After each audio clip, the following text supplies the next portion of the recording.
మనందరం సహజంగా ఉన్నాం. సహజంగా అంటే స్వేచ్ఛతో ఉన్నాం. స్వేచ్ఛ అంటే స్వయంగా, స్వానుభవంగా ఉన్నాం. స్వానుభవం ఎలా ఉంది? ప్రత్యక్ష అనుభవంతో ఉంది. అంటే స్వయం దర్శనంతో, స్వయం అనుభవంతో, స్వయం ప్రత్యక్ష అనుభవంతో, అపరోక్ష అనుభవంతో, స్వయం సాక్షాత్కారంతో స్వయం ఉన్నది. ఈ పదాలు ఎక్కువగా వాడుక భాషలో వాడనట్లుగా ఉన్నప్పటికీ సమయం వచ్చినప్పుడు తనకు తానే ప్రకటిస్తాడు. అరే ఈ పనంతా నేను ఒక్కనే చేశానంటే స్వయంగా రాత్రింబవళ్ళు రెండో వ్యక్తి లేకుండా చక్కగా స్నానం చేసి ఆ దేవుడి మందిరానికి నమస్కారం చేసి టెంకాయ కొట్టి మరి బావి నేను రోజు చేసాను అని. ఎన్ని నెలలు పట్టిందంటే 6 నెలల నుంచి పట్టిందండి. నిన్న అనుకోకుండా ఆ గంగ ప్రవాహం వచ్చిందండి అంటాడు. చుట్టుపక్కల అంతా సాక్ష్యం చెప్తారు. అక్కడ సాక్ష్యం చెప్పినా చెప్పకపోయినా ఆ బావి అనుభవం పెద్ద ధారతో పైకి వస్తుంది. ఇది అనుభవమే కదా, అక్కడ ప్రజలందరికీ అనుభవమే కదా. వీడు చెప్తాడు. ఇంకో విధానం ఉంది. వాడు ఒక్కడే చేయడండి, మేము వచ్చి చూసి హాస్యం పట్టించేవాళ్ళం. నీ వల్ల ఎక్కడ అవుతుందిరా? 2-3 అడుగులు ఇంటి దగ్గర అంతా రాళ్ళు రప్పలు అన్నా కూడా నిరుత్సాహపడకుండా ఒంటెత్తున మా గ్రామానికి కావాల్సిన విధంగా చక్కగా మంచి సౌలభ్యంతో అన్ని పొలాలకు నీరు వస్తుంది, ఇక్కడ బొగ్గ పడింది నీటి బొగ్గ అని ప్రత్యక్షంగా చెప్తాం. అంటే ఇది ప్రత్యక్ష అనుభవం, స్వయం అనుభవం. ఈ అనుభవం వాడికే కాదు, ఆ గ్రామస్తులందరికీ కూడా అనుభవమే. ఇక్కడ అనుభవం అంటే ఏంటి? సూర్యుడు ఉదయించాడు, అందరికీ సూర్యుడు ఉదయానికి వెళ్ళి స్నానం చేసి నమస్కారం పెట్టి వస్తారు. ఈ స్వయం సాక్షాత్కారం సూర్యుడిది అందరికీ సహజ అనుభవమే.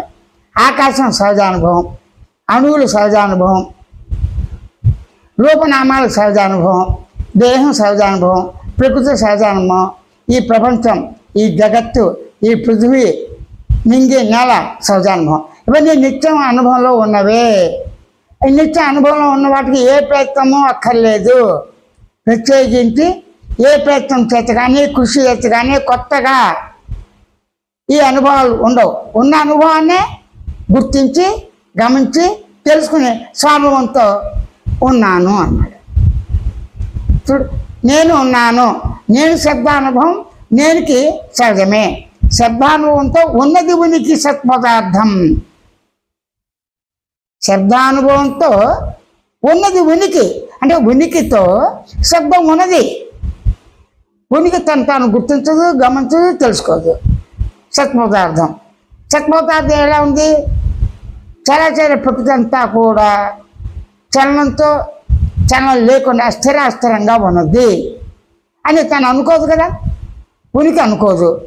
మరి అనుకునేవాడు ఎక్కడి నుంచి వచ్చాడు? ఎలా తెలిసింది తనకి? ఈ యొక్క సత్పదార్థమే, ఉనికి పదార్థమే సూక్ష్మాతి సూక్ష్మంగా అనుభూతిగా ఉన్నదని, స్థూలాతి స్థూలంగా కూడా అనుభూతిగా ఉన్నదని, అది ఎప్పుడూ నిత్యం స్వతసిద్ధమే, ప్రమాణాలతో సంబంధం లేదు, స్వయంగా ఉన్నది. ఉందని ఉన్నట్లుగానే ఉన్నదని కేవలం చైతన్యంతో, అనుభవంతో, నేనున్నాను అనే ఒక తెలివితోనే, నేనున్నాననే ఒక సామాన్య జ్ఞానంతోనే, నేను ఉన్నాననే సామాన్య భావంతో, తలంపుతో, ఆలోచనతోనే నేను ఉన్నాను స్వచ్ఛంగా అవగాహన ఉంది. ఈ పదాలందరికీ అవగాహనే కదా.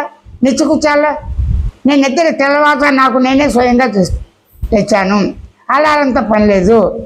సంకల్పంతో నేను అనుకున్నా తెల్లవారుజామున 3 to 5 మధ్య ధ్యానం చేసుకోవాలి, పూజ చేసుకోవాలి, లేదా పొలానికి వెళ్ళి పనులు చేయాలి అని ఒక సంకల్పం పెట్టుకుంటే 1-2 రోజులు ఒక రకంగా ఉన్నా ఈ ప్రజలు కరెక్ట్గా చేస్తాడు. కాలకృత్యాలు తీసుకుని తన పనులు తీసుకుంటాడు. అయితే కాలకృత్యాలు తీసుకునే పని ఎవరిది? తనదే. కాలకృత్యాలు దేనికి వస్తాయి? దేహానికి వస్తాయి. కాలకృత్యాలు ఏముంటాయి? ఆకలి దెబ్బలు ఉన్నాయి, సుఖదుఖాలు ఉన్నాయి, మలమూత్ర విసర్జన ఉంది, అన్నీ ఉన్నాయి. స్నానం చేయటం, అన్ని రకాల పని చేసేవాడు, పని చేసే కర్త, పని అనుభవించేవాడు, కర్మ క్రియ అన్నీ తానే, త్రిపుటి 3 గుణాలు తానే, త్రికరణ శుద్ధిగా మనోవాకాయ శుద్ధిగా. త్రికరణములు అంటే అంటే మనసు, శరీరము అంటే కాయం, మనోవాకాయములు అంటారు. మనసు, శరీరము, కాయం అంటే శరీరము, వాక్కు. ఈ 3 త్రికాయములు, 3 పనిముట్లు. ఈ పనిముట్లతోనే దేహంగా నేను ఉన్నాను. ఈ పనిముట్లోనే నేను గమనించే లక్ష్యంతో, ఎరుక లక్ష్యంతో, గుర్తించే లక్ష్యంతో, తెలుసుకునే లక్ష్యంతో, సామాన్య జ్ఞానంతోనే, సామాన్య తెలుగుతోనే, సామాన్యంగా స్వయం జ్ఞానంతో నేను ఉన్నాను అని అనుకుంటా, భావించుట, తలంచుట, తనకు తానే మన్నాదులు చేస్తాడు, తనలో తాను అనుకుంటాడు. ఈ విధంగా అంతా స్వయంగానే జరుగుతుంది. అప్పుడు స్వయంగా జరిగేటప్పుడు తనకి స్పష్టంగా అనుభవంలో నేను ఉన్నాను. అనుభవంలో నా దేహం ఎంత సహజంగా ఉందో, దేహంతో కూడి నిద్రావస్థ, కళలు, మెలకువ, ఈ 3 అవస్థలు కూడా భూత, భవిష్యత్, వర్తమానంలోనే ఉంటూ ఎరుక లక్ష్యంతో నేను గుర్తించి గమనించి తెలుసుకున్నాను. జ్ఞాన లక్ష్యంతో నన్ను నేను గుర్తించి గమనించి అనుకోవటం, భావించడం కూడా ఉంది. నిత్య దైనందిక కార్యక్రమాలు అంటే నిత్యం కూడా శరీరానికి ఏం కావాలి? ఆకలి దప్పులు. ఆకలి దప్పులు తీరినా లేకపోయినా రాత్రి ఆకలి దప్పులు అయిన తర్వాత, ప్రశాంతంగా నిద్రపోయిన తర్వాత లేస్తున్న కాలకృత్యాలు, స్నాన సంధ్యలు ఇవన్నీ ఉంటాయి కదా, ఇవన్నీ చేస్తారు. అప్పుడు నీ శరీర పనులు నువ్వే చేసుకుంటున్నావు కదా.